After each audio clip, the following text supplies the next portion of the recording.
Hey, it's Jen from Dizzy Quilter. I thought that I would do a little tiny demonstration of what I'm working on today.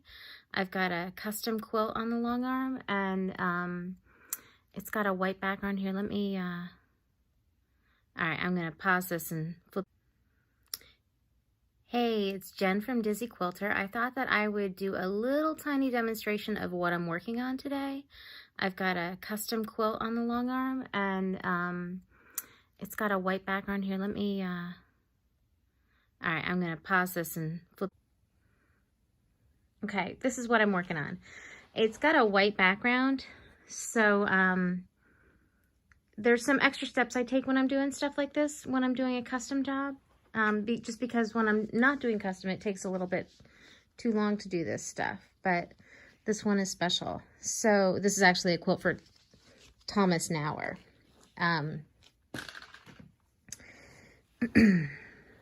So the reason I'm taking extra steps is this solid that he's used has frayed, and you see these little threads coming out? That will lead to shadowing, and I'm not sure where that is right now. It's probably over here. See this little mark here? That's bad. If you're really uptight and it might go into competition or whatever, that's wrong. And I'm pretty sure that he's going to use this in a book, and I want to make sure that I do the best job possible for him with this project. So what I do, so this has been custom in Ruler Works. It's taken a long time. Each time I finish a row, and I'm going over, the quilt's going to have thread to match each patch. So I'm doing all the white at first so that when I'm done with the white, the quilt's totally stabilized and I can roll back and forth for the other colors. So I do one row at a time. And when I'm done with the row, I flip the whole quilt top up. And what I do, I'm going to have to pause this again, is I look at each block and make sure that none of the darker threads are fraying and reaching out over the white sections. So like these, I'll clip these guys. Hang on a second. All right, I've got it pulled back, so it's really all the way back to where I've quilted.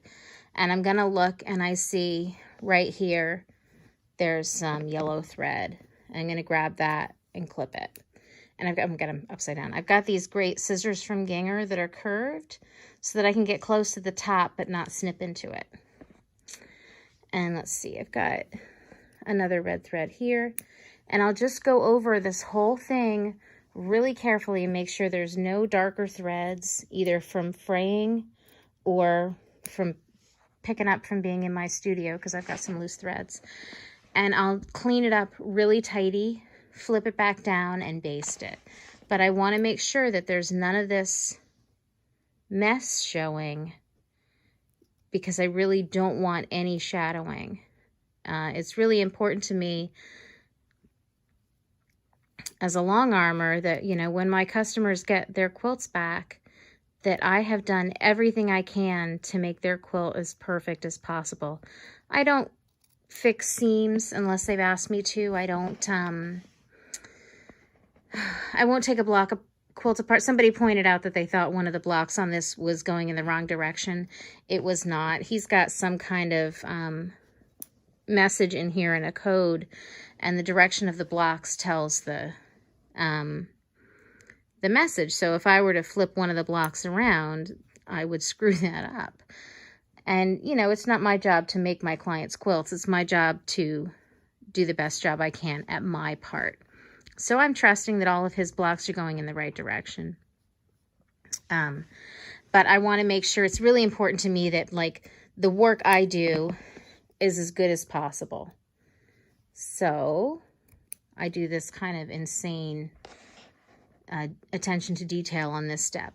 But so that's what I'm going to do. And next I'm just going to keep on quilting. But I wanted to show you, you know, if you use these solids, and I'm pretty confident that these are Kona cottons, just from the way they feel, they fray. And as you can see, they fray quite a bit. You don't want to pull it apart too much because you don't want to reduce your seam allowance and make it fall apart. But I do want to make sure that none of these guys are peeking through to the white. So there you have it. That's what I do for this. And now I'm going to flip this guy down. There's still more up here in the next rows, but I'm gonna leave those to the next rows until I get there to worry about those pieces. So of course I got it caught on the needle here. So I'm gonna just carefully, slowly spread everything down, base the edges for another 4 inches, I think is what the row is, and then quilt this again. And I'll show you a little bit of that if I can. It's kind of tough with my camera setup here. So, all right.